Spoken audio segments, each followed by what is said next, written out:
এখন আমি একটা জাস্ট মজা লাগছে এই জিনিসটাতে। ট্রেন থেকে নামলাম তারকেশ্বরে।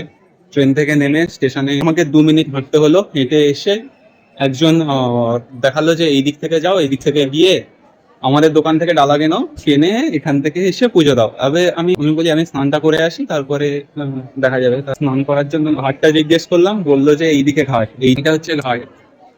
এই যে আর এখানে এই যে ঘট আছে, ঘরেতে জল তুলবো, পরে পুজো দেওয়া হবে।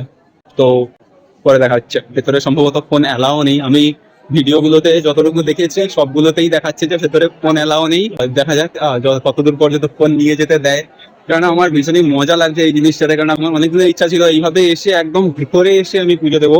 আর কোনোদিনই হয়নি। এর আগে একবার এসেছিলাম, কিন্তু ভেতরে পর্যন্ত পৌঁছাতে পারিনি আমি। ঠিক আছে। তো এইটাই বলতে গেলে ফার্স্ট টাইম ঠাকুর দেখবো। আমি এর আগে একবার এসেছিলাম, কিন্তু উপরে দর্শন পাইনি আমি। মানে এমনি গেটের সামনে জল ঢেলে দিয়ে চলে গেছে তাড়াহুড়োতে। মানে আমি যাদের সাথে এসেছিলাম তারা তাড়াহুড়ো করছিল। এবারে আমি এই জন্য একা এসেছি। ঠিক আছে, একা এসে একা পুজো দেবো। ঠিক আছে, পরে দেখা হচ্ছে। টাটা।